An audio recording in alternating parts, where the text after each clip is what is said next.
Dear student, you are most welcome to our educational channel mechanical Pandit और मैं आपके प्यारे पांडे सर।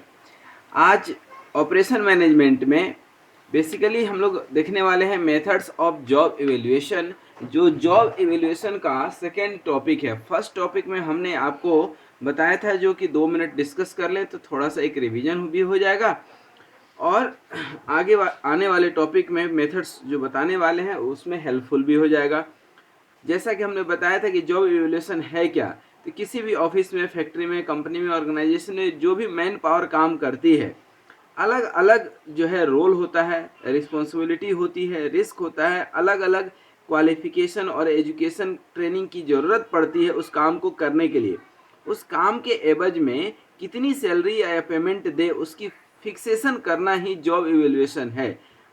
कहने का मतलब है पर्टिकुलर जॉब के लिए पर्टिकुलर सैलरी ही दी जाती है। कोई मैनेजर है, मैनेजर को आप 5,000 10,000 नहीं दे सकते हैं, लेकिन लेबर को 10,000 दे सकते हैं। क्यों? क्योंकि उसकी जॉब रिस्पॉन्सिबिलिटी अलग है, इसकी जॉब रिस्पॉन्सिबिलिटी अलग है। तो हमने लास्ट लेक्चर में बताया था कि जॉब इवैल्यूएशन क्या होता है, इसकी आवश्यकता क्या है, ऑब्जेक्टिव क्या है हमारा जॉब इवैल्यूएशन का, और साथ में हमने आपको बताए थे नीड के साथ साथ जो है ऑब्जेक्टिव और प्रिंसिपल्स ऑफ जॉब इवैल्यूएशन बताने के साथ साथ हमने इसमें benefits of the job evaluation बताए थे, जो कि बहुत सारे फैक्टर्स हम बताए थे कि इसके क्या जो है। खास करके देखिए, किसी ऑफिस में, छोटे मोटे ऑफिस में या दुकान में 2 लोग 4 लोग काम करते हैं तो समझ में आता है, लेकिन जहाँ नंबर ऑफ पर्सन 50, 100, 100 प्लस है, 1000 है, वहाँ एक सिस्टम का होना बहुत ज़रूरी है। तो सिस्टम को डेवलप करने में जॉब इवैल्यूएशन बहुत ही हेल्पफुल होता है। साथ में आपको बताएं कि हम जो आपको आज बताने वाले हैं मेथड्स ऑफ जॉब इवैल्यूएशन, तो जो जॉब इवैल्यूएशन दैट मीन्स कि for a particular job how much salary are satisfactory, कि सामने वाला जो भी काम कर रहा है वो भी सेटिस्फाइड हो और हमारा भी जो है एक सिस्टम डेवलप हो जाए, डेवलप्ड सिस्टम काम करे, उसके लिए कुछ मेथड्स जो है ज़रूरी है जानना। इसीलिए आज जो पढ़ने वाले हैं जॉब इवैल्यूएशन का ही सेकेंड पार्ट है, that is a method of job evaluation. इसमें देखेंगे तो 2 तरह का मेथड है। पहला एक होता है क्वांटिटेटिव और दूसरा होता है नॉन क्वांटिटेटिव, अर्थात quantitative and qualitative. Non quantitative को ही क्वालिटेटिव कहते हैं, ठीक है। तो यहाँ मेथड देखेंगे तो 2 मेथड आएगा। पहला मेथड क्या हो गया, क्वालिटेटिव और दूसरा है क्वांटिटेटिव। अब यहाँ से ये भी स्पष्ट है कि जो आपका क्वालिटेटिव है ये थ्योरेटिकल होता है और क्वांटिटेटिव न्यूमेरिकल होते हैं, फार्मूला बेस्ड होता है। जॉब इवैल्यूएशन के मेथड का 2 टाइप, इन दोनों के भी 2 टाइप होता है। कौन कौन सा? इसमें क्वालिटेटिव की यदि बात करें तो क्वालिटेटिव में जो है 2 मेथड होता है, एक रैंकिंग मेथड और दूसरा होता है आपका जॉब ग्रेडिंग मेथड। क्या? जॉब ग्रेडिंग मेथड, ठीक है। Job grading and ranking method. उसी तरह से क्वांटिटेटिव की बात करते हैं तो 2 मेथड होता है, एक होता है पॉइंट मेथड और दूसरा होता है इसमें फैक्टर कंपैरिजन मेथड। बहुत सारे फैक्टर्स हमने आपको बता चुके हैं, फैक्टर्स कंपैरिजन मेथड कि बहुत सारे फैक्टर्स जैसे कि हमने आपको बताए थे, जिसमें कि खास करके जो है वर्किंग कंडीशन है, वर्किंग आवर है, रिक्वायर्ड नॉलेज है, रिस्क है, ठीक है ना, रिस्पॉन्सिबिलिटी है, ये सारी चीज़ें देख करके ये सब फैक्टर्स ही हैं जो हम आपको लास्ट लेक्चर में बताए थे। पेज पे पढ़ाने का एक बहुत बड़ा बेनिफिट्स है कि कहीं से भी हम रेफरेंस ले करके तुरंत दिखा पाते हैं, ठीक है। तो अब इसमें एक एक मेथड को अभी हम लोग डिस्कस करेंगे और डिटेल में डिस्कस करेंगे। ठीक है, सबसे पहला मेथड कौन सा है आपके सामने है, क्या नाम है, रैंकिंग मेथड। पहला हम लोग देखेंगे क्या, रैंकिंग।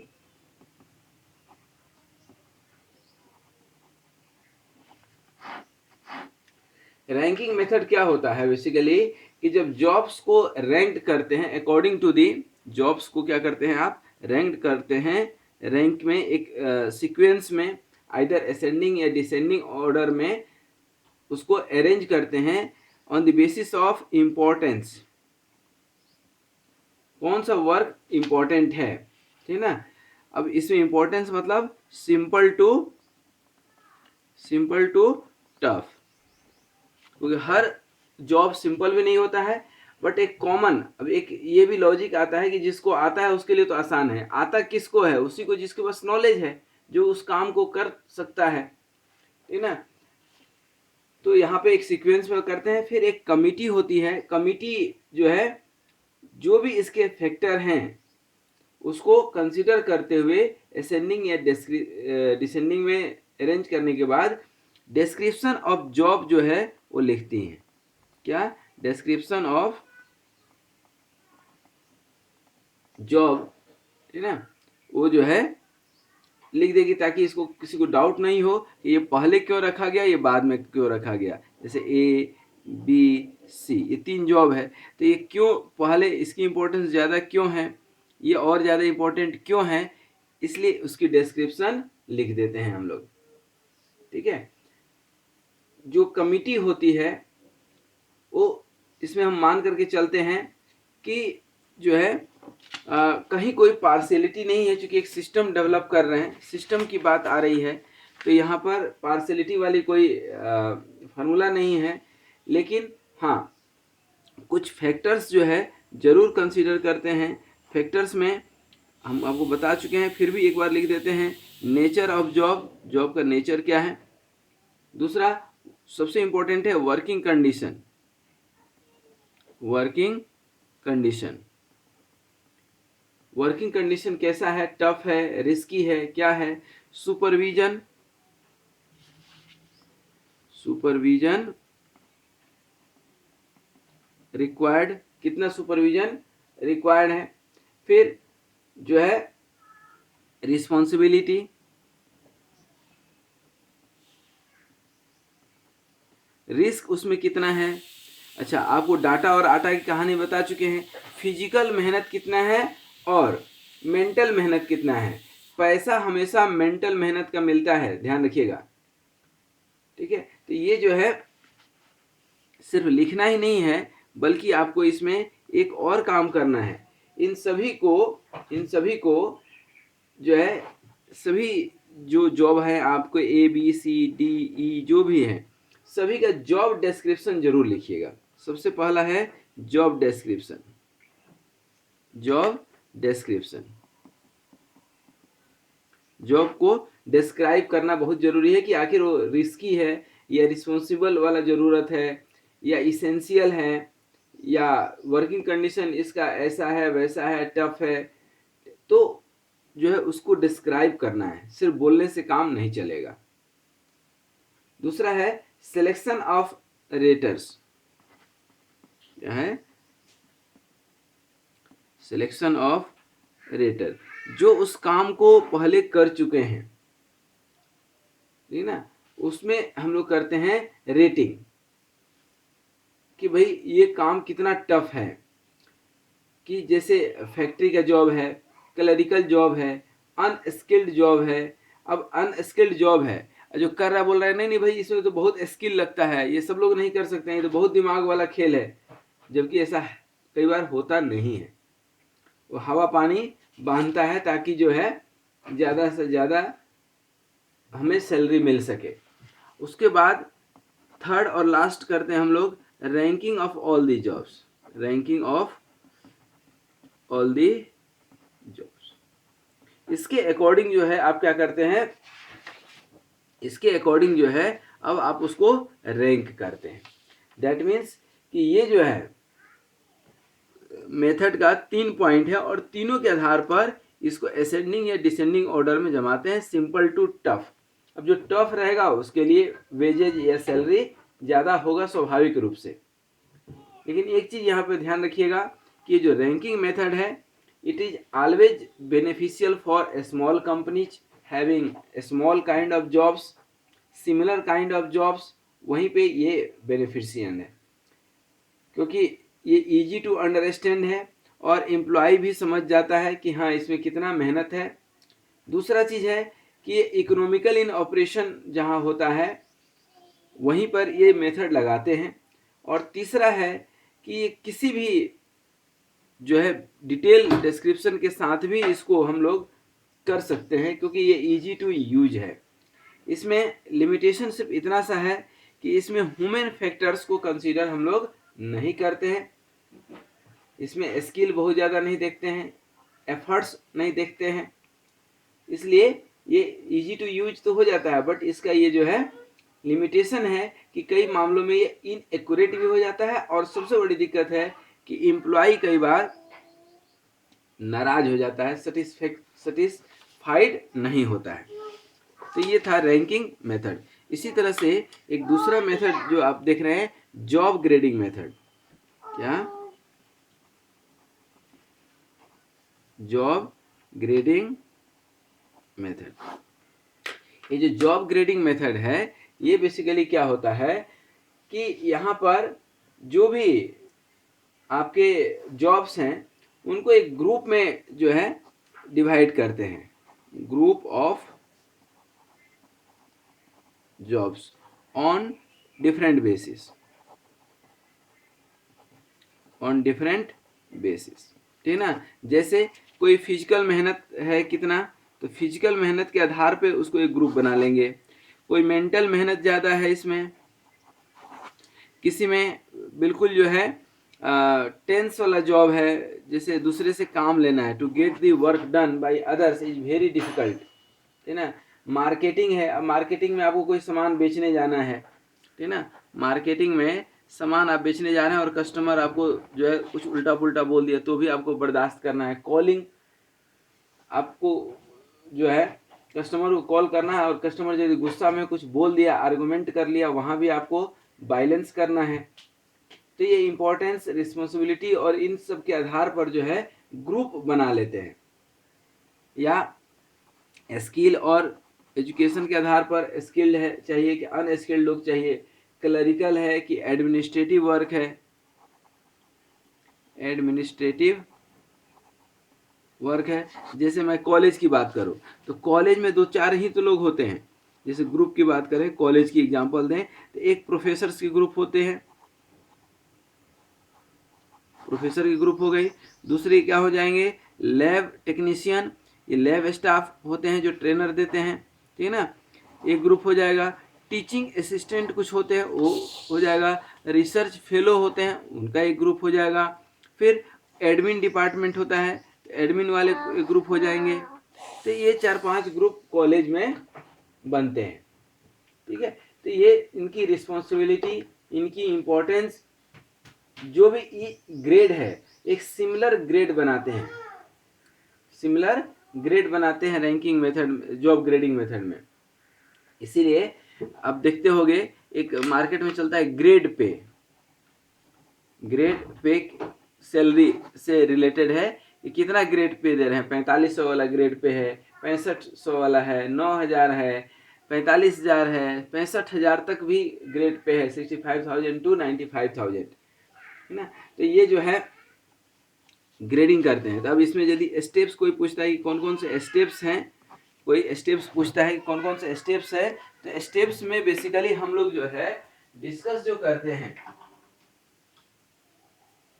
इसमें जो डिस्कशन करेंगे सबसे पहला यही है कि ग्रेड अलग अलग करके सभी ग्रेड का डिस्क्रिप्शन हम जो है दे दें।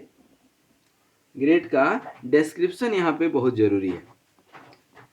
जैसे रैंकिंग मेथड में किए थे डिस्क्रिप्शन ऑफ जॉब, तो यहाँ डिस्क्रिप्शन ऑफ ग्रेडिंग कर देंगे। किस ग्रेड में कौन कौन सी रिस्पॉन्सिबिलिटी है, कितनी क्वालिफिकेशन की ज़रूरत है, किस ट्रेनिंग की ज़रूरत है, ये सारी चीज़ें। इसके पहले भी जरूरी है selection of grade, selection of grade की, किसी कंपनी में हजारों काम है, उन सबको जो है अलग अलग ग्रेड में बांटना। ये ट्रेनर है, जैसे इसमें एक ट्रेनर का भी ग्रुप आएगा, है ना।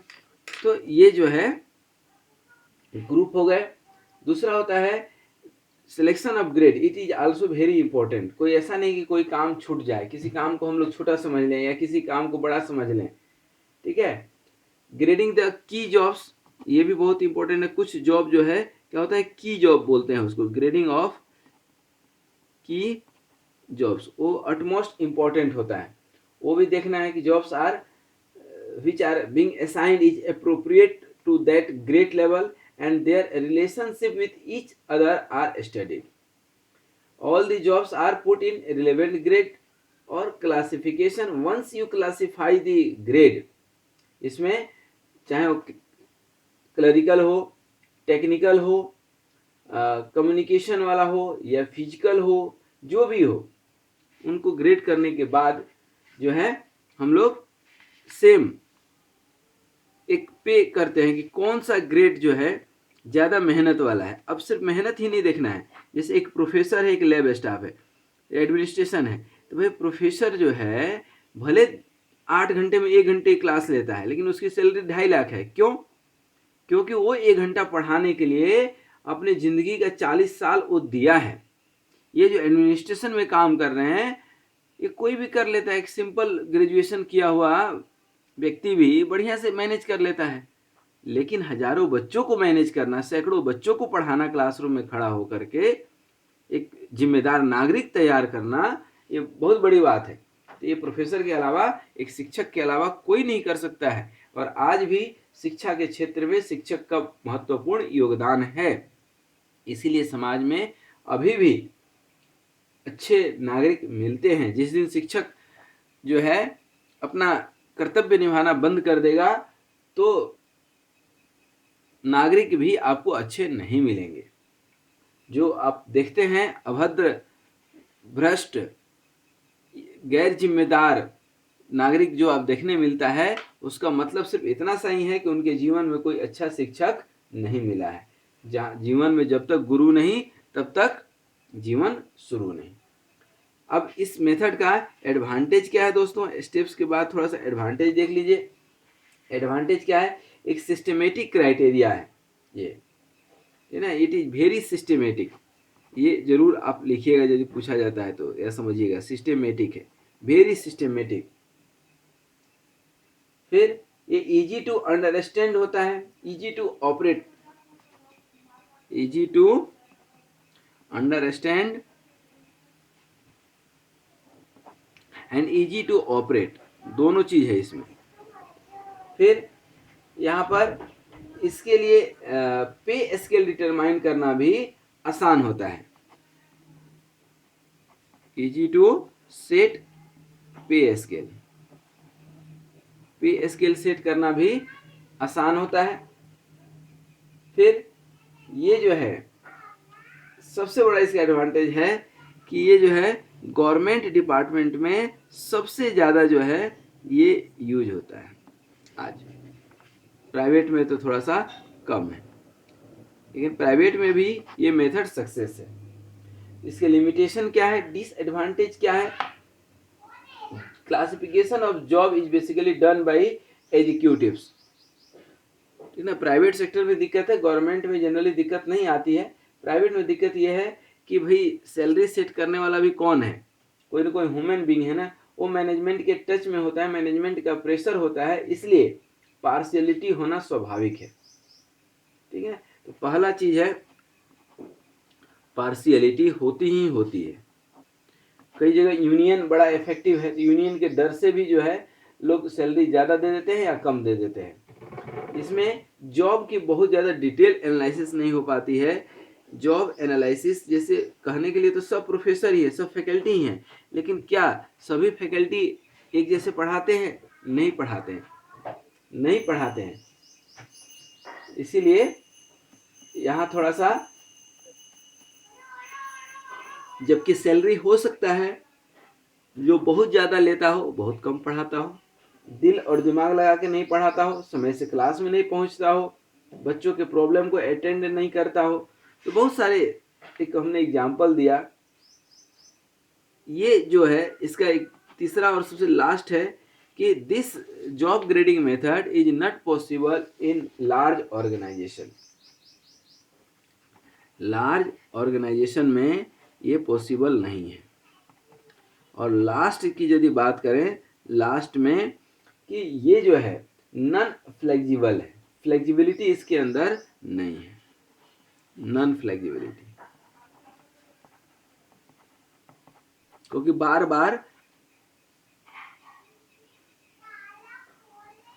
या पर्सन टू पर्सन ये नहीं चेंज होता है, ठीक है। जबकि पर्सन टू पर्सन वेरी करता है कि कोई व्यक्ति जी जान लगा के काम करता है, कोई व्यक्ति मजे करता है, कोई व्यक्ति जैसे हम लोग के इधर भी हैं, बहुत सारे लोग रिटायर्ड होकर के आते हैं, तो बेसिकली मैनेजमेंट को लगता है कि भाई इनके पास बहुत ग्रेट एक्सपीरियंस है, खूब काम करेंगे, ये करेंगे वो करेंगे। जबकि हकीकत ये रहता है कि वो तो स्वास्थ्य लाभ लेने के लिए, अपने फिटनेस मेंटेन करने के लिए वो ज्वाइन करते हैं। बहुत सारे कंपनी में बहुत सारे लोग इस तरह से होते हैं। तो ये जॉब ग्रेडिंग मेथड का कुछ लिमिटेशन है। तो रैंकिंग मेथड और जॉब ग्रेडिंग मेथड, ये क्वालिटेटिव मेथड हम लोगों ने देख लिया। अब थोड़ा सा आइए क्वांटिटेटिव मेथड। क्वांटिटेटिव मेथड में पहले हम लोग देखते हैं पॉइंट मेथड। कौन सा method? Point method. Point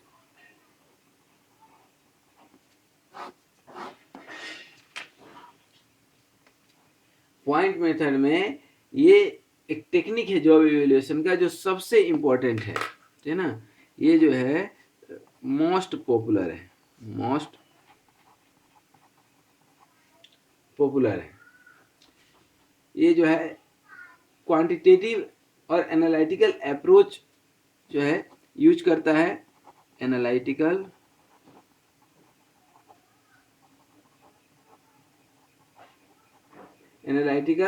approach to measure the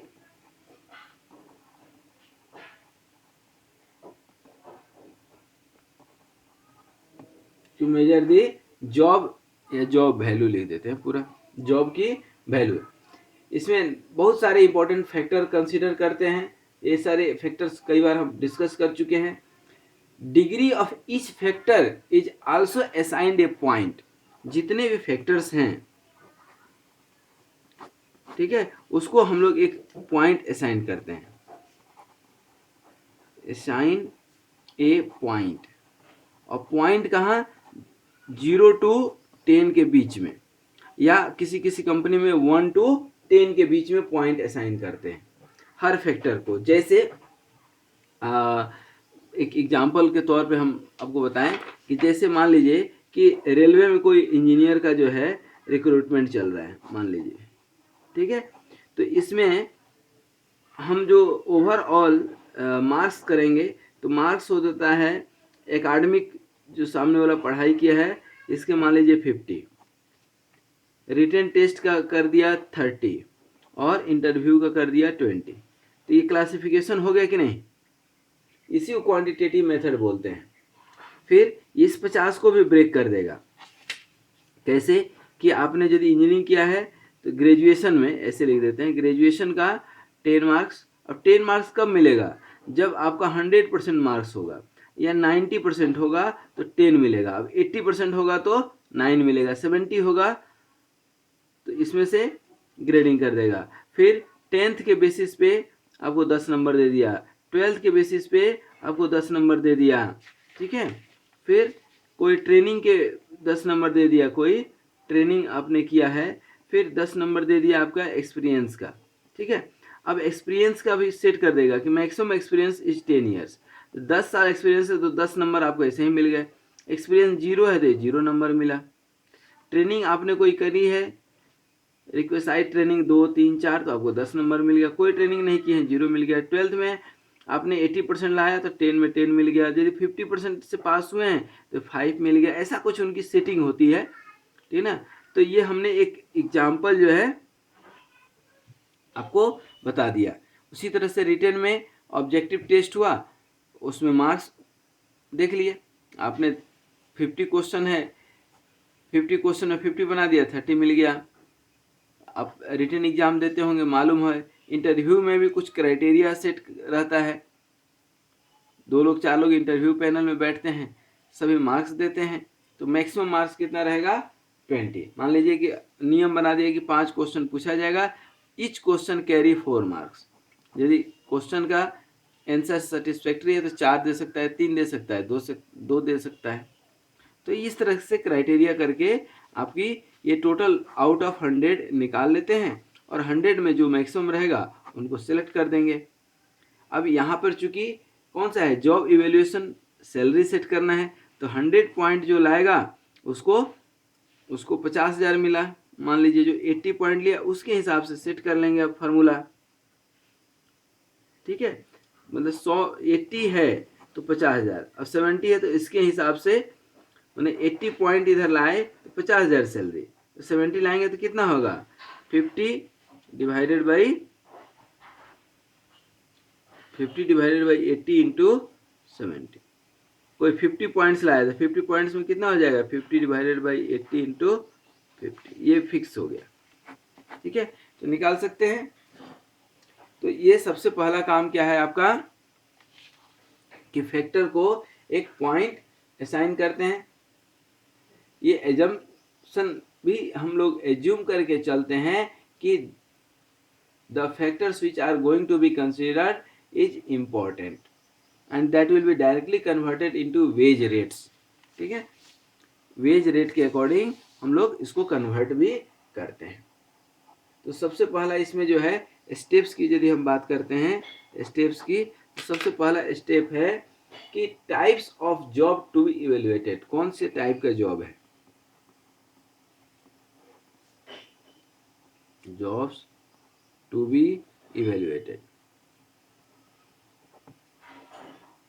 there are number of jobs in every organization, ये हम कई बार बोल चुके हैं। And all are ranged from unskilled, skilled, knowledgeful, tension वाला जॉब है, मार्केटिंग वाला जॉब है जहाँ बहुत सारी बेइज्जती सहने पड़ते हैं, ब्रांडिंग वाला है ना, HR का है, बहुत सारे रोल एंड रिस्पॉन्सिबिलिटी है। इस सारे रोल एंड रिस्पॉन्सिबिलिटी को जो है हमको यहाँ कैटेगराइज करना पड़ेगा, है ना। फिर नंबर ऑफ फैक्टर्स कितने हैं, कौन कौन से फैक्टर्स हैं। अब फैक्टर्स कई बार डिस्कस कर चुके हैं इसलिए बार बार नहीं कर रहे हैं डिस्कस, क्योंकि फैक्टर्स को भी सिलेक्ट करना it is very important and very tough. फिर कोई इंटरप्राइज है वहाँ से भी कुछ हम लोग जो है नंबर ऑफ फैक्टर चूज कर लेते हैं। सिमिलर ऑर्गेनाइजेशन में जैसे मान लीजिए कोई जूता फैक्ट्री है, ऑलरेडी कोई जूता फैक्ट्री है तो वहाँ से कुछ पॉइंट ले लेंगे, वहाँ से कुछ कॉमन पॉइंट हम लोग यहाँ पे आइडेंटिफाई करते हैं। जो है जैसे एजुकेशन क्या है, ट्रेनिंग क्या है, ट्रेनिंग की ज़रूरत कितनी है, स्किल्ड है, फिजिकल एबिलिटी है कि नहीं, मेंटल एबिलिटी है कि नहीं, रिस्पॉन्सिबल है कि नहीं सामने वाला, वर्किंग कंडीशन क्या है। These are the requirement, these are the factors. वो सभी फैक्टर को इकट्ठा कर लेते हैं। फिर determination of degree, determination of degree. अब देखो अब हम बोल दें ग्रेजुएशन चाहिए, तो ग्रेजुएशन जो है एक बच्चा जो है 80% लाया है और एक दूसरा बच्चा 45% लाया है, तो क्या दोनों इक्विवेलेंट हो जाएंगे क्या, नहीं। इनके लिए कुछ अलग जो है सिस्टम करना पड़ेगा, इनके लिए कुछ अलग सिस्टम करना पड़ेगा। तो इसके लिए भी जो है एक ग्रेडिंग देंगे हम लोग, ठीक है। जैसे ग्रेजुएशन का हमने 10 पॉइंट्स दिया, तो जिसका 80% होगा उसको 10 पॉइंट, लेकिन 45% होगा तो इसको 5 पॉइंट्स ही देंगे। यही पॉइंट मेथड का खासियत है। इसके अलावा जो है असाइनिंग ऑफ वेट, बात वही है। असाइनिंग ऑफ वेट्स का मतलब क्या होता है कि 1 से लेकर के 10 पॉइंट के बीच में हम लोग एक फैक्टर कर देते हैं। जैसे एजुकेशन जो है, एजुकेशन एज 0.5 इंटू स्किल, ये जो होता है ये होता है वेट। मतलब एजुकेशन उसकी जो है वह स्किल के आधा है। एजुकेशन मतलब डिग्री जो उसके पास है वो स्किल के कंपैरिजन में आधा है। तो जैसे मान लीजिए, देखिए एक एग्जांपल हम आपको बताते हैं यहाँ पे, थोड़ा सा यदि आप समझ जाएंगे तो बड़ा अच्छा रहेगा।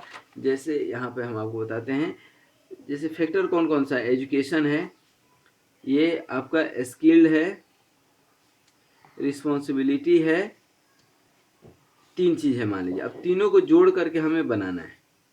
तो एजुकेशन इक्वल टू 0.5 स्किल दिया है, और रिस्पॉन्सिबिलिटी इक्वल टू दे दिया 1.9 स्किल। तो अब ये पूरे के स्किल में कन्वर्ट हो जाएगा कि नहीं? एजुकेशन की जगह क्या लिखेंगे? एजुकेशन की जगह 0.5 skill plus skill plus 1.9 skill, तो टोटल कितना हो जाएगा? 0.5, 1.9 और ये 1.5, तो कितना हो जाएगा? 3.4 स्किल। तो ये एक टर्म में आ गया कि नहीं? तो इसको एक टर्म में, सिंगल टर्म में कन्वर्ट करने के लिए किसकी जरूरत पड़ती है? वेट्स की। किसकी जरूरत पड़ती है? वेट्स की। तो ये पॉइंट मेथड से हम लोग असाइन कर लेते हैं। अब इसका जो है पॉइंट मेथड्स का कुछ एडवांटेज भी है, एडवांटेज देख लीजिए, फिर डिसएडवांटेज भी। सबसे पहला चीज़ है कि ये जो भी देता है ना आउटपुट, ये न्यूमेरिकल वैल्यू देता है, इट गिव्स न्यूमेरिकल डाटा। तो यहाँ न्यूमेरिकल डाटा जब मिलता है तो न्यूमेरिकल डाटा के ऊपर लोगों को स्वाभाविक रूप से ज़्यादा फेथ होता है। इसीलिए तो डाटा में ही पूरी दुनिया अभी जो है डाटा साइंस में इन्वॉल्व है, और डाटा साइंस एक बहुत बड़ा फील्ड उभर करके आ गया है। फिर स्केलिंग करना, ये भी बहुत इम्पोर्टेंट है इसमें, और जो इजीली हो जाता है, फैक्टर्स आप देते हैं। फिर job can be evaluated in terms of monetary fund, monetary term में भी इसको कन्वर्ट कर सकते हैं। ये सबसे बड़ी फायदा है कि इसको, जैसा कि अभी हमने बताया कि पब्लिक एक्सेप्ट करती है, तो लेबर भी एक्सेप्ट करते हैं। इसमें कोई ह्यूमन बेस नहीं होता है। ये मेथड जो है, छोटा कोई फैक्ट्री हो या बड़ी फैक्ट्री हो, इस सब पे लागू होता है। और सिस्टम बेसिकली इंजॉय करता है stability of the workman. Worker यहाँ पे स्टेबल होते हैं, क्योंकि चीज़ें क्या होती है? स्पष्ट होती है, क्लियर होती है, कंसाइज होती है। ये जो है अभी तक जितना मेथड हमने डिस्कस किया है, उन सब के कंपैरिजन में ये मेथड सबसे अच्छा है। ठीक है। अब यहाँ पर थोड़ा सा डिसएडवांटेज भी है। दुनिया में ऐसा कुछ नहीं है जहाँ एडवांटेज के साथ डिसएडवांटेज नहीं हो। इसको डिसीजन में थोड़ा सा कॉस्ट लगता है ज़्यादा। फैक्टर्स लेने में गड़बड़ी हो सकती है। 0.5 लें या 0.4 लें या 0.6 लें, 0.9 लें, अपने बोलने से काम नहीं चलेगा, लेकिन उसका एक कोई लॉजिक होना चाहिए।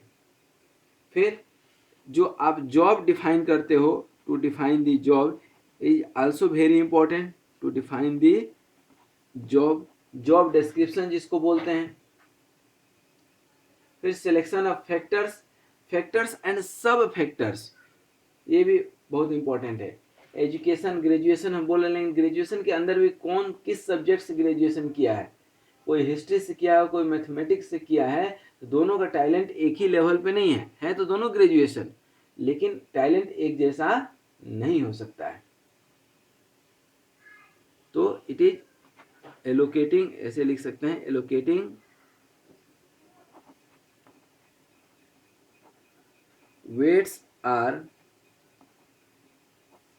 Very difficult. Allocating weights are very difficult. ये डिफिकल्टी जो है दिमाग में सेट करके चलना पड़ता है, क्योंकि डिफिकल्टी तो है। ठीक है। अब यहाँ पर थोड़ा सा लास्ट पॉइंट मेथड हो गया। 3 मेथड हो गए आपके। रैंकिंग मेथड देख लीजिए, फिर जॉब ग्रेडिंग, पॉइंट, ठीक है, तीसरा हुआ था आपका पॉइंट मेथड। चौथा अब देखेंगे थोड़ा सा हम लोग, कौन सा मेथड बच गया? Factor comparison method. चौथा है फैक्टर कंपैरिजन मेथड। अब हमने जॉब सेम है, सेम जॉब है, लेकिन फैक्टर्स उसके कुछ कॉमन फैक्टर हमने आपको बताए। तो सेम काइंड ऑफ जॉब में same kind of factors involve रहेंगे। अब यहाँ पर relative rank of the various job जो है ना, in terms of monetary calculate करते हैं। क्या लिख सकते हैं? Relative ranks are given to job या फैक्टर्स, कि कौन कितना इंपॉर्टेंट है उसके अकॉर्डिंग जो है हम लोग यहाँ पर डिसाइड करते हैं फैक्टर। जैसे आपका फैक्टर है, कोई टाइम है, कोई रिस्की है, कोई लेंदी है, कोई इनका वर्किंग कंडीशन ये है, कहीं फिजिकल एफर्ट है, कहीं मेंटल एफर्ट है, कहीं वर्किंग कंडीशन खराब है, कहीं रिस्पॉन्सिबिलिटी ज़्यादा है, रिस्पॉन्सिबल जॉब है बोलते हैं ना। तो सबसे इम्पोर्टेंट है इसमें, यदि हम स्टेप्स की बात करें तो सबसे पहला चीज़ है कि selection of factors, selection of factors, it is very important कि फैक्टर कैसे आप सेलेक्ट करते हैं। फैक्टर जो है क्या क्या हो सकता है, जिससे अभी हम बार बार बात कर रहे हैं। आई थिंक आप जब वीडियो देखते हैं तो आपको याद हो गया होगा। जैसे मेंटल एफर्ट, फिजिकल एफर्ट। अब कहीं मेंटल है और फिजिकल है, दोनों मेहनत कर रहे हैं, पैसा कहाँ ज़्यादा है? ओबियसली जहाँ मेंटल है, ठीक है। मेंटल मेहनत फिजिकल से कई गुना ज़्यादा होता है ना। उसी तरह से दूसरा स्टेप है selection of key job. Selection of key job, उसके अंदर क्या है, ये बहुत इंपॉर्टेंट स्टेप है। Basically they constitute a standard and all other jobs to be compared with key jobs. ये की जॉब है, ये सबसे स्टैंडर्ड है जिससे कि आप कंपेयर करेंगे सभी फैक्टर को। All key job should be exact and well understood, well described, and there should be no conflict between management and employee. ये सबसे बड़ा जो है की जॉब है, कि जो जॉब रेटिंग हुआ, कंपैरिजन हुआ, that must satisfy to the management and to the employee also, otherwise क्या है कि दोनों के बीच एक गहरी खाई पैदा हो जाएगी। तीसरा हो जाएगा ranking, ranking of key job. की जॉब की क्या करते हैं? रैंकिंग करते हैं। वैल्यू द फैक्टर्स, सबकी जो है वैल्यू द फैक्टर, मतलब हर वैल्यू ऑफ फैक्टर्स, हर फैक्टर्स की एक नंबरिंग देंगे, कोई 10 का, कोई 5 का, क्योंकि सब इक्वल नहीं हो सकता है। कोई ट्रेनिंग है, कोई एजुकेशन है, तो एजुकेशन को 10 दिए, ट्रेनिंग को 7 देंगे। Training is more important, experience is again more important. जो व्यक्ति जीवन उसी में बिताया है, वही काम किया है। उसके बाद हम लोग करते हैं कंपैरिजन ऑफ जॉब। क्या? जॉब को कंपेयर करते हैं कि कौन टफ है, कौन सिंपल है, कंपैरिजन ऑफ जॉब्स। और लास्ट में हम लोग क्या करते हैं? वेज स्ट्रक्चर डिसाइड करते हैं, वेज स्ट्रक्चर। तो कुल मिलाकर के कंपैरिजन हम लोग करते हैं कि कौन कौन सा फैक्टर इंपॉर्टेंट है, उस फैक्टर के अकॉर्डिंग ही हम लोग डिसाइड कर सकते हैं। फैक्टर्स अगेन हम कई बार बता चुके हैं कि फैक्टर कौन कौन से फैक्टर ज़्यादा इम्पोर्टेंट है।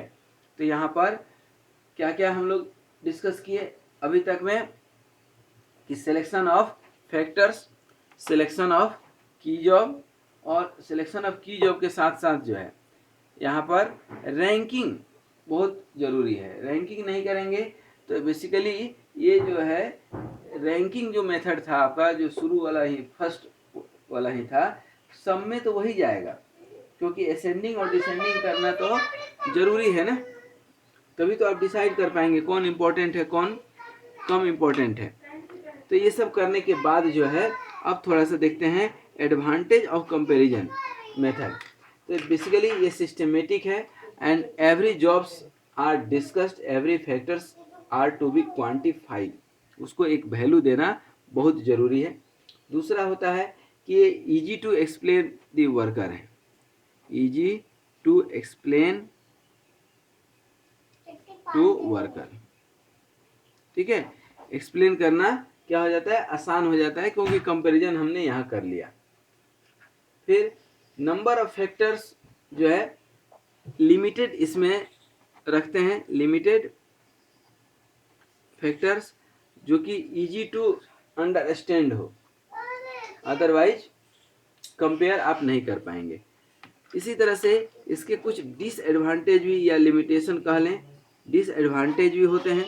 डिसएडवांटेज क्या होते हैं, it is difficult to operate, क्योंकि सभी लोग यहाँ पर सेटिस्फाइड नहीं होते हैं, यहाँ पर वर्कर्स जो है सेटिस्फाइड नहीं होते हैं, कभी नहीं होंगे, क्योंकि दुनिया जो है अपने सुख से सुखी नहीं है, दूसरे के दुख से सुखी है, और अपने सुख से सुखी नहीं है, दूसरे के सुख से जरूर दुखी है। तो सेटिस्फाई करना जो है सबको बड़ा मुश्किल होता है, ये इसका एक बहुत बड़ा।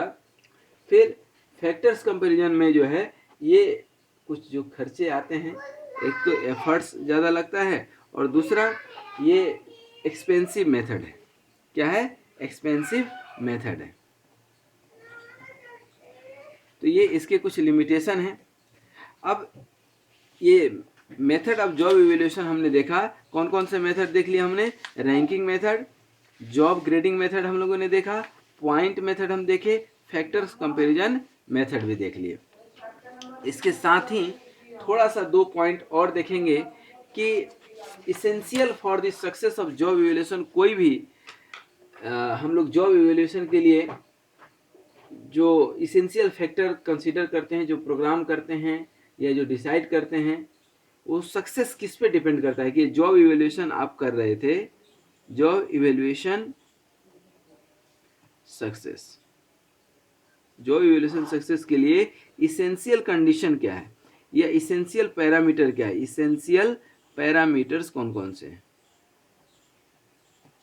इसेंशियल पैरामीटर्स कौन कौन से हैं, जिससे कि हम जॉब इवैल्यूएशन के सक्सेस के हम बोल सके कि हाँ हमारा जो जॉब इवैल्यूएशन है वह क्या है, अंडरस्टैंडेबल है, सब लोग को अंडरस्टैंड हो गया इसको, ये क्या है, फेयर है और इक्विटेबल है, ये भी बहुत ही इम्पोर्टेंट, इक्विटेबल है, सबको एक समान नज़र से जो है देखता है। ये कब पॉसिबल है, ये पॉसिबल तभी है, it is possible only when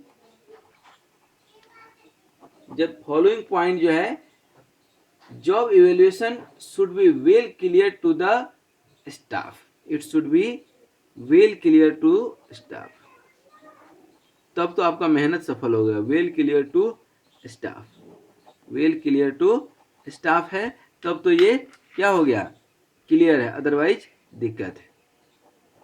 जो भी काम करने वाला है, सुपरवाइजरी स्टाफ को कई बार जो आप जॉब इवैल्यूएशन कर रहे हैं उसकी ट्रेनिंग भी देना बहुत ज़रूरी है। उसको मतलब बोल सकते हैं अपन कॉमन लैंग्वेज में, to take into the confidence, सामने वाले को कॉन्फिडेंस, एक बार सिस्टम बन गया फिर जो नया कोई आएगा भाई उसको जॉब चाहिए तो ज़्यादा आर्गुमेंट नहीं करेगा। किसी के ग्रीवांसेस है that must be listen, grievances जो है, ग्रीवांसेस हो या कोई भी डिस्प्यूट हो, शुड बी लिसन, भाई सुनो तो सही, should be listen and quantified and recognized and to be improved, दोनों तीनों चीज है इसमें।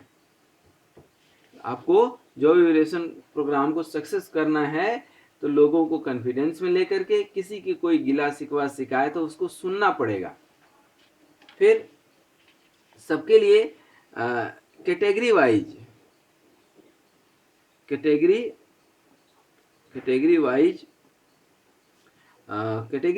पे structure is very important, category wise पे structure is very important.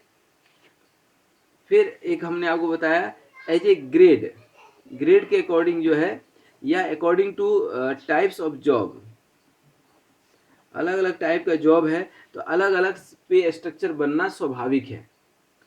Similar एक ही डंडे से सारे घोड़े नहीं हाँके जा सकते हैं। कुछ घोड़े होते हैं जिनको हाँकने की जरूरत नहीं पड़ती है, वो मालिक के मन की बात को समझ जाते हैं। ठीक है, तो यहाँ पे जो है उनको कॉन्फिडेंस में लेकर के उनके प्रॉब्लम को सेटल डाउन करके और कैटेगरी वाइज पे स्ट्रक्चर बना करके स्मॉल जो है स्मॉल टू स्मॉल बुकलेट बना करके स्टाफ के बीच में हम इसको सर्कुलेट कर दें, छिपा के नहीं रखें। जैसे किसी किसी ऑर्गेनाइजेशन में क्या होता है, एचआर पॉलिसी क्लियर नहीं होता है तो लोग बड़े नाराज होते हैं। कहीं लीव पॉलिसी नहीं है, कोई मेडिकल पॉलिसी नहीं है। जब कोई मेडिकल होता क्या है कि आदमी का एक मेंटली सेटअप होता है कि ऑर्गेनाइजेशन के पास मेडिकल पॉलिसी होगी, कोई पूछता भी नहीं है। जब कोई घटना घटती है उस समय पता चलता है कि मेडिकल फैसिलिटी नहीं है, तो फिर बड़ा दुख होता है। तो जो भी है that should be clear to employee also. ये जॉब इवैल्यूएशन सक्सेस का जो है ये सबसे बड़ा फंडा है। लास्ट अब थोड़ा सा लिमिटेशन भी कुछ है जॉब इवैल्यूएशन के। हालांकि लिमिटेशन रहे, दुनिया में सबका एडवांटेज है, डिसएडवांटेज है, उसी तरह से लिमिटेशन ऑफ जॉब इवैल्यूएशन भी कुछ है, लेकिन ये ज़्यादा इम्पोर्टेंट नहीं है। इम्पोर्टेंट है कि ये सक्सेस होना चाहिए, जॉब इवैल्यूएशन होना चाहिए। बस सबसे बड़ा लिमिटेशन है कि ह्यूमन बेसनेस नहीं होना चाहिए, एक तरफा नहीं होना चाहिए, क्योंकि अल्टीमेटली ह्यूमन के लिए कर रहा है, वर्कर के लिए कर रहा है। तो कुछ वर्कर जो है वर्कर का कुछ ज़्यादा ही फायदा सोच लेता है, या कुछ लोग ऐसे भी होते हैं कि अपनी पॉपुलैरिटी गेन करने के लिए, जैसे नेताओं को देखिए, कहीं नौकरी बांट देंगे, कहीं लैपटॉप बांटेंगे, कहीं पैसे बांटेंगे, कहीं पे कंबल बांटेंगे। क्यों बांटेंगे भैया? क्यों? जरूरत हो चाहे नहीं हो, सामने वाले को बांट रहे हैं, क्यों? अपनी पॉपुलैरिटी गेन करने के लिए। तो ये ह्यूमन बेस्ड है, ठीक है ना, बेसनेस है। दूसरा है फैक्टर्स जो कंसिडर किए हैं। कई बार होता है कि वो फैक्टर रिलायबल है कि नहीं, वो फैक्टर वही लिया गया है कि नहीं जो जरूरत की है। दैट मीन्स की रिलायबिलिटी ऑफ जो फैक्टर्स लिए हैं वो कितना रिलायबल है। Job evaluation will have to be done regularly, yearly, quarterly, जैसे भी करना है, बट मस्ट बी कंसिडर्ड। क्योंकि जो आज फैक्टर काम कर रहा है, ठीक ना, वो टेक्नोलॉजी के आने से वो फैक्टर बदल चुका है। पहले फिजिकल मेहनत को ही बड़ा माना जाता था, आजकल मेंटल मेहनत ज़्यादा है। प्रोग्रामिंग स्किल होना चाहिए, सॉफ्टवेयर स्किल होना चाहिए, मैकेनाइजेशन हो चुका है, ऑटोमेशन हो चुका है। तो जो फैक्टर आज इम्पोर्टेंट है वह हो सकता है कि 5 साल 10 साल के बाद वो इम्पोर्टेंट नहीं रहे। इसीलिए गवर्नमेंट एक रूल बनाती है कि revision of the pay scale, हर 10 साल पे स्केल रिवाइज होता है, रिवीजन ऑफ पे स्केल। तो ये बहुत जो है इम्पोर्टेंट है। दूसरा कि जो है जॉब इवैल्यूएशन में recognition is very important. Government sector में इसकी अभाव सी है, लेकिन प्राइवेट सेक्टर में कुछ कुछ ऑर्गेनाइजेशन रिकॉग्नाइज करते हैं, चाहे वो बोनस दे करके हो। अच्छा, बोनस से भी ज़्यादा इम्पोर्टेंट क्या होता है कि कहीं 100 लोगों की मीटिंग है, उसमें जो है जो अच्छे कार्य करने वाले लोग हैं उनको हम अप्रिसिएट करिए, एक शॉल उड़ा दें, कोई एक सर्टिफिकेट दे दें कि बेस्ट वर्कर हैं। इस तरह से सामने वाला खुश हो जाता है। सिस्टम जो जॉब इवैल्यूएशन का हो वो कई बार बहुत एक्सपेंसिव हो जाता है, जो है ना, टू मच एक्सपेंसिव हो जाता है, और एक्सपेंसिव भी होता है, लेंदी भी होता है, टाइम टेकिंग भी होता है, और सबसे घाटे की बात यह है, सबसे बड़ा दुख की बात यह होती है कि इसका एग्जीक्यूशन एंड इम्प्लीमेंटेशन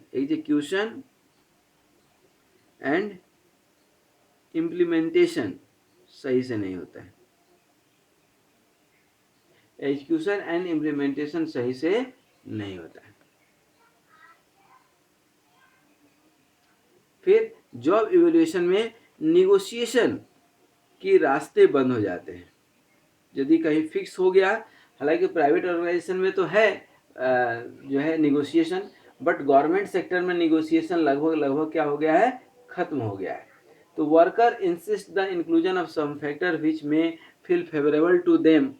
तो ये भी एक निगोशिएशन को कि किसी वर्कर को कुछ आता है खास काम, तो बोलता है भाई हमें ये तो आता है, ये नहीं आता है तो क्या भाई ये तो आता है तो वो कंसीडर करो, और वो फैक्टर जो है हम इधर कंसीडर नहीं किए हैं तो वो तो बेचारा वंचित रह गया, उसके टैलेंट को हम नहीं पहचान पाए।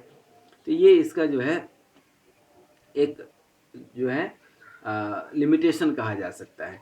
तो इस तरह से आज हम लोग जॉब एवेल्यूएशन में बहुत सारे फैक्टर्स देखे हैं, जिसको कि थोड़ा सा हम 1 मिनट में रिवीजन करेंगे। सबसे पहले मेथड ऑफ जॉब एवेल्यूएशन हम लोगों ने देखा।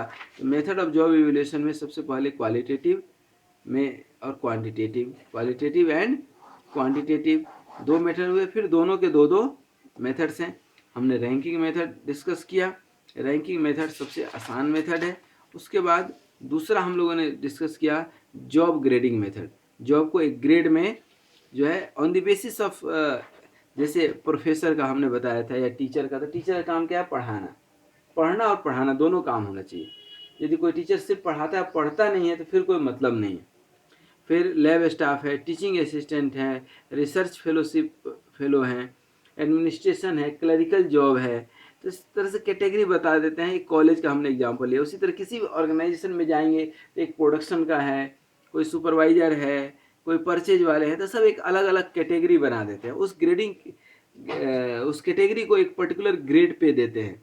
कब? जब उस ग्रेड को डिस्क्राइब करते हैं और किसी एक्सपर्ट से हम पूछते हैं कि भाई इनको इतनी सैलरी, इनको इतनी सैलरी, इसमें ज़्यादा काम है क्या, इसमें ज़्यादा रिस्क है क्या, इसमें ज़्यादा मेंटल हार्डनेस है क्या, इसमें ज़्यादा बैकग्राउंड जो एजुकेशन है उसकी ज़रूरत है क्या, ये सब लेकर के करते हैं। फिर इसके कुछ एडवांटेज और डिसएडवांटेज हमने बताए थे आपको। फिर जो है जॉब ग्रेडिंग के बाद जो है पॉइंट मेथड बताए थे, जो ये बहुत ज़्यादा यूज होता है आज के डेट में। हमने लिखा भी एक मोस्ट पॉपुलर है।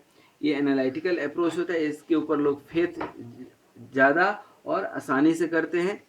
तो ये एक जो है पॉइंट मेथड है, जिसका हम एडवांटेज और डिसएडवांटेज भी देखे। फिर चौथा जो हम लोगों ने देखा, इसमें फैक्टर कंपैरिजन मेथड, कि अलग अलग फैक्टर्स को कंपेयर करते हैं, कौन सा फैक्टर ज़्यादा इंपॉर्टेंट है, कौन सा फैक्टर ज़रूरी है, कौन सा फैक्टर को हम इग्नोर कर सकते हैं, और उसके अकॉर्डिंग उसकी रैंकिंग करते हैं और कंपेयर करते हैं जॉब्स को, और तब पे स्ट्रक्चर या वेज स्ट्रक्चर हम लोग डिसाइड करते हैं। इसके भी कुछ जो है एडवांटेज है और डिसएडवांटेज हमने बताए थे। और चलते चलते हम ये आपको बताना चाह रहे थे कि जॉब इवैल्यूएशन इतना सारा जो आपने किया, 4 में से चारों मेथड लगा करके वो सक्सेस है, कैसे आपको पता चलेगा। उसके लिए हमने कुछ चीज़ें बताई आपको कि इजी टू अंडरस्टैंड हो, पब्लिक जो है आसानी से समझ जाए, फेयर हो, कोई बेसनेस नहीं हो, कोई चीटिंग नहीं हो, इक्विटेबल हो, फिर सबको समझने में आसान हो, और नहीं आसान है तो एक ट्रेनिंग दे दिया जाए। जो काम कर रहे हैं उनको अपने कॉन्फिडेंस में रखा जाए, जो ग्रीवांसेस या डिस्प्यूट है वो सुना जाए, उसको तत्काल दूर किया जाए, कुछ चेंजेज किया जाए, कुछ अमेंडमेंट किया जाए, ये ध्यान देना पड़ेगा। फिर कैटेगरी वाइज पे स्ट्रक्चर बने, टाइप्स ऑफ जॉब क्लियर हो, डिस्क्रिप्शन क्लियर होना चाहिए, जो काम कर रहा है वो आदमी सेटिस्फाइड हो। दुनिया में हर चीज़ का कुछ लिमिटेशन भी होता है, जो हमने आपको बताया कि आदमी ही आदमी की सैलरी सेट कर रहा है, और आदमी आदमी के से प्रेम भी कर सकता है और ईर्ष्या भी कर सकता है। प्रेम करेगा तो सैलरी बढ़ा करके दे देगा, ईर्ष्या करेगा तो घटा देगा। दूसरा चीज़ कि जो फैक्टर्स आपने लिए हैं वो कितना रिलायबल है, उस कितना विश्वास करने के लायक है। फिर जो फैक्टर आज काम कर रहा है कल वो काम नहीं करेगा, क्योंकि आउटडेटेड हो चुका है फैक्टर। अब आजकल टेक्नोलॉजी आ गया है। पहले होता था कि किसकी राइटिंग अच्छी बनती है, आजकल होता है कंप्यूटर में किसकी स्पीड अच्छी है। भाई अब वो कंप्यूटर पे टाइपिंग करते आना चाहिए, कंप्यूटर पे ड्राइंग बनाते आना चाहिए, कंप्यूटर पे कैलकुलेशन करते आना चाहिए।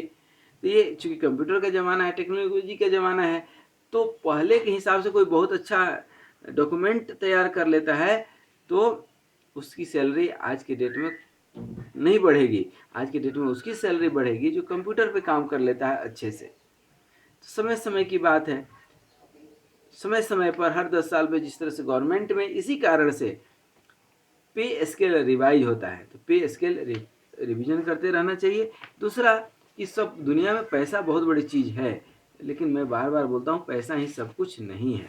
तो ये जॉब इवोल्यूशन के ये भी एक है कि भाई बोनस वगैरह तो दे ही दे, साथ में 100 लोगों के बीच अप्रिसिएट करे, बेस्ट एम्प्लॉय का अवार्ड दे, ऐसा भी कुछ सिस्टम होना जरूरी है, जो कि जॉब इवोल्यूशन में नहीं होता है। कोई भी जॉब इवोल्यूशन करने में थोड़ा ये एक्सपेंसिव होता है, लेंदी होता है, टाइम टेकिंग होता है, लोगों को समझाना पड़ता है, समझना पड़ता है, आवश्यक कुछ बदलाव भी करने पड़ते हैं, जो कि इसका ये लिमिटेशन है। और सबसे लास्ट चीज़ है कि कोई भी जॉब इवोल्यूशन जब हम कर रहे हैं तो उसके विरोध होंगे, कुछ लोग उसके पक्ष में होंगे, कुछ लोग उसके विरोध में होंगे, बट ओवरऑल तरीका ये है कि वो एग्जीक्यूट हो, इम्प्लीमेंट हो और इम्प्रूवमेंट हो। इसमें execution, implementation and improvement is very important.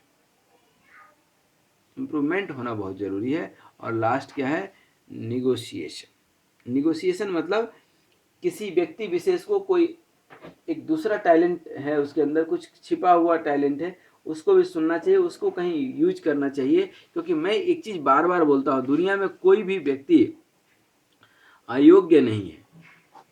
हाँ, योग्यता का यूज नहीं किया जा सका इसलिए वो अयोग्य हो गया। योग्यता का यूज जो है करते आना चाहिए। जो भी मैनेजर हैं या लीडर हैं उसकी ये जिम्मेदारी है। अब जैसे कोई व्यक्ति जो है भैंस चराने के लायक था, ठीक है ना, भैंस चराना चाहिए था, भैंस खिलाना चाहिए था, लेबर का काम करना चाहिए था, लेकिन वो या तो रिजर्वेशन से या रिकमेंडेशन से कहीं जुगाड़ लगा करके या पैसा दे करके अच्छी नौकरी ले लिया। ठीक है, अब नौकरी तो अच्छी मिल गई और उसके अंदर टैलेंट है नहीं, तो वो तो अयोग्य हो गया ना। ठीक है, वो फ्रस्ट्रेट हो जाएगा ना, डिप्रेशन में चले जाएगा ना। तो मेरे प्यारे, जिसमें जिस व्यक्ति का टैलेंट हो उसको वही काम करने दो। किसी को चमड़ा का काम अच्छा लगता है, किसी को कपड़ा का काम अच्छा लगता है। कपड़े वाले को चमड़ा का दे दोगे तो कर नहीं पाएगा, चमड़े वाले को कपड़ा दोगे तो कर नहीं पाएगा। किसी को मिट्टी का काम करना अच्छा लगता है, किसी को सोने का काम करने में अच्छा लगता है। लेकिन अच्छा लगना और टैलेंट होना और पूंजीपति होना भी, जैसे कि मिट्टी का काम कोई जीवन भर किया, किसी लॉटरी में 1 करोड़ रुपया उसको मिल गया, वो कल क्या सोना का दुकान खरीद लेगा और चला लेगा? जैसे मिट्टी का बर्तन बना लेता था, उसी तरह से सोना का ज्वेलरी भी बना लेगा क्या? बिल्कुल नहीं। सीखना पड़ेगा, समझना पड़ेगा, करना पड़ेगा, अनुभव लेना पड़ेगा। तो इसी चीज को हम लोग बोलते हैं कि दुनिया में कोई अयोग्य नहीं है। उसकी योग्यता पहचानिए कि वो मिट्टी के बर्तन बनाने में इफिशियंट है, इफेक्टिव है, या सोना का। जिस लायक है उस लायक ही काम दीजिए, नहीं तो उसको आप मिट्टी का बर्तन बनाने वाले को ज्वेलरी बनाने दे देंगे तो नालायक पंथी हो गई, वो तो बेकार हो गया। क्योंकि जिस हथौड़ा से लोहा को मारा जाता है उसी हथौड़ा से सोना को नहीं मारा जाता है मेरे प्यारे। दोनों का जो है, जिस हथौड़ा से दिमाग पे चोट दिया जाता है उस हथौड़ा से दिल पे चोट लेंगे तो दिल टूट जाएगा। और आवाज बहुत दूर तक जाता है दिल टूटने का, भले ही आवाज आप सुन पाए या नहीं सुन पाए। इसलिए बहुत बहुत धन्यवाद। कोई दुनिया में अयोग्य नहीं है, सभी लोग योग्य हैं, सब अच्छे हैं। ये जो है ये कॉन्सेप्ट बना करके रखिए अपने अंदर, समझदारी अपने अंदर जो है कॉन्सेप्ट बना करके रखिए कि सब अच्छे हैं, हम अच्छे हैं तो जग अच्छा, हम बुरे तो जग बुरा। तो इस तरह से ये सारी कहानी जो है आज हमने बताए। Thank you very much for watching this video and I hope कि ये मेथड ऑफ जॉब इवोल्यूशन आपके बहुत काम का रहेगा, बहुत इफ़ेक्टिव होगा और बहुत जो है नॉलेजफुल होगा। इसके बाद जो है हम लोग नेक्स्ट लेक्चर में, लेक्चर नंबर ये 86 था, लेक्चर नंबर 87 में हम लोग पढ़ने वाले हैं merit rating. Merit rating is very important. Merit rating को ही जो है अप्रेजल भी बोलते हैं, परफॉर्मेंस अप्रेजल या परफॉर्मेंस इम्प्रूवमेंट, या according to performance salary could be decided, क्योंकि काम आना चाहिए पहली चीज है। दूसरा, काम करते भी तो बनना चाहिए, क्योंकि 3-4 चीज है इसमें। एक कि आपको काम आता है, जो काम आप ज्वाइन किए हैं, जिस काम को करने के लिए काम आता है। फिर आप मन लगा कर के काम करते हैं कि नहीं, मन लगाकर काम करते हैं कि नहीं, ये भी इम्पोर्टेंट है। तो सबसे इम्पोर्टेंट ये है। फिर काम के पीछे आपकी क्या दिलचस्पी है, ये सिर्फ फॉर्मेलिटी है कि भैया काम कर दिए लाओ पैसे दो, नहीं। एक आपका अटैचमेंट यदि है तो काम दो तरीके से होता है, एक दिमाग से होता है और एक दिल से होता है।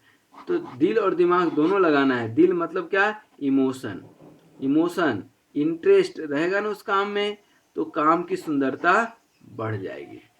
खाना किसी को परोस रहे हैं, प्रेम से आप दो बात करेंगे, प्रेम से कुछ पूछेंगे और प्रेम से उसको भोजन देंगे, नहीं भूख होगा तो भी थोड़ा सा आपके मन रखने के लिए खा लेगा। लेकिन कितनी भी जोर की भूख लगी हो, यदि आपने उसको सम्मान नहीं दिया, अच्छे से व्यवहार नहीं किया, वो भूखे रह जाएगा, भूखे मर जाएगा। लेकिन जैसे शेर घास नहीं खाता है, भले भूखे मर जाए, उसी तरह आपके यहाँ आए हुआ अतिथि भी आपके व्यवहार के कारण आहार लेता है, न कि वह भूखा बैठा है। भूखा रह लेगा, उसको मंजूर है, लेकिन सम्मान का ठेस नहीं पहुंचने देगा वो। तो चलिए, ये सब तो काम की बात थी। काम आना भी चाहिए, नहीं आता है तो काम सीखना भी चाहिए, अपने आप को अपडेट भी करना चाहिए। अपडेट नहीं करेंगे तो नौकरी टिकना मुश्किल है, चाहे वो प्राइवेट सेक्टर हो या गवर्नमेंट सेक्टर में हो। गवर्नमेंट सेक्टर में नौकरी नहीं जाएगी, लेकिन इतनी बेइज्जती होती है कि कई लोगों को मैं देखता हूँ कि डिप्रेशन में घूमते रहते हैं। ये अच्छा हुआ, यदि आप प्राइवेट करते हैं तो आपको खुश होना चाहिए। आप प्राइवेट नौकरी करते हैं तो आपको खुश होना चाहिए कि सरकारी में आपको नौकरी नहीं लगी, क्योंकि सरकारी नौकरी में ज़्यादा टेंशन है। जो काम है वो काम छोड़ करके बाद बाकी सारे काम कराए जाते हैं। जिस काम के लिए आपकी नौकरी लगी थी, जैसे टीचर की बात करें ना, तो टीचर टीचिंग वाला काम कहाँ कर रहा है, इलेक्शन में उसी की ड्यूटी है। पॉपुलेशन काउंटिंग करना है, किसके घर में कितने बच्चे हैं, कितने जो है मेल है, कितने फीमेल है, भैया जाओ देखो किसके घर में बकरी है, किसके घर में भैंस है। यही काम टीचर का है क्या?